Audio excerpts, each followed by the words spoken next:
ભારત પાકિસ્તાન સીમા પર કાશ્મીર નજીક પાકિસ્તાની સેનાએ કરેલા હુમલામાં શહીદ થયેલા 5 જવાનોની હત્યાના વિરોધમાં ઓલપાડમાં ભાજપ દ્વારા પાકિસ્તાનના પુતળા દહન સાથે કોંગ્રેસની કેન્દ્ર સરકાર વિરુદ્ધ સૂત્રોચ્ચાર કર્યા હતા। ભારત પાકિસ્તાની સીમા પર કાશ્મીર નજીક પૂંચમાં પાકિસ્તાની સેનાએ અચાનક હુમલો કરી ભારતના 5 જવાનોને શહીદ કરી દેતા આખા દેશમાં તેના પ્રત્યાઘાતો પડ્યા છે। ત્યારે 5 જવાનોની હત્યાના વિરોધમાં દેશભરમાં પાકિસ્તાન અને ખાસ કરીને પાકિસ્તાન સામે કોઈ પગલાં નહીં લેનાર કોંગ્રેસ શાસિત કેન્દ્ર સરકાર સામે લોકોમાં ભારે રોષ જોવા મળી રહ્યો છે। ત્યારે સુરત જિલ્લા ઓલપાડ તાલુકામાં ભારતીય જનતા પાર્ટી દ્વારા પાકિસ્તાનના પુતળા દહન સાથે કેન્દ્ર સરકાર સામે ભારે સૂત્રોચ્ચાર કરાયા હતા અને શહીદ થઈ ગયેલા સૈનિકોના માનમાં 2 મિનિટ મૌન પાળ્યું હતું। હાય કોંગ્રેસ, હાય હાય, હાય પાકિસ્તાન, હાય હાય, હાય પાકિસ્તાન, હાય હાય, શહીદો અમારા હો, અમારા શહીદો અમારા હો, પાકિસ્તાન હાય હાય, પાકિસ્તાન હાય હાય, પાકિસ્તાન હાય હાય, હાય કોંગ્રેસ, હાય હાય, હાય કોંગ્રેસ, હાય હાય, હાય મનમોહન, હાય હાય, હાય પાકિસ્તાન, હાય હાય, હાય પાકિસ્તાન, હાય હાય,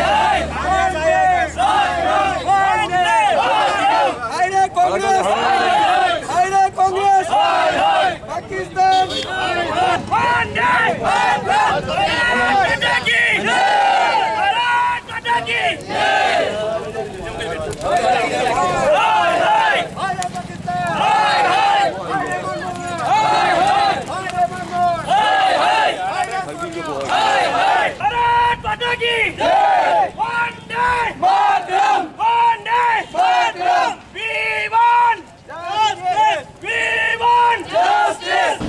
બે દિવસ પહેલાં આપણા ભારતના નવજવાનના જે પાકિસ્તાન સૈનિકો દ્વારા જે આપણી ભારતની હદની અંદર ઘૂસીને જે હત્યા કરવામાં આવી છે એના વિરોધમાં આજે પાકિસ્તાનના સૂત્રોચ્ચાર કરવા અને મનમોહન સિંહના પુતળા દહનનો કાર્યક્રમ રાખવામાં આવ્યો।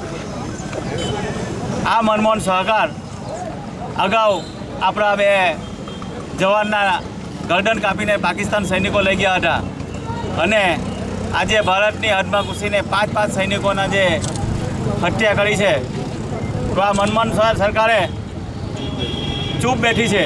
આ સરકારને હવે પછી બેસવાનો આ દેશમાં કોઈ અધિકાર નથી। આ દેશનો જે જવાબ આવનારા દિવસોમાં આ પ્રજા આપવાની છે। આવનારી લોકસભામાં આપણા નરેન્દ્રભાઈ મોદી જે ભારતના વડાપ્રધાન બને અને ગોળી નહીં પણ તોપનો જવાબ આપે એવી લાગણી અનુભવીએ છીએ। આજે ભારતીય જનતા પાર્ટી ઓલપાડ તાલુકાના યુવા મોરચા તરફથી જે 5 સૈનિકો જે શહીદ થયા એના માનમાં શ્રદ્ધાંજલિ કાર્યક્રમ રાખવામાં આવેલો છે અને તેમાં કોંગ્રેસ સરકાર સુરક્ષાની દ્રષ્ટિએ વિફળ રહેલી છે અને ભ્રષ્ટાચારની દ્રષ્ટિએ નંબર 1 રહેલી છે।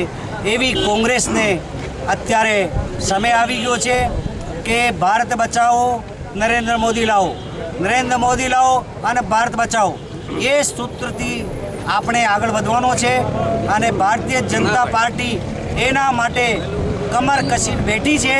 નરેન્દ્રભાઈને ભારતીય જનતા પાર્ટીના દિલ્હીના પ્રધાનમંત્રી બેસાડવા માટે દંડ ગણી રહી છે।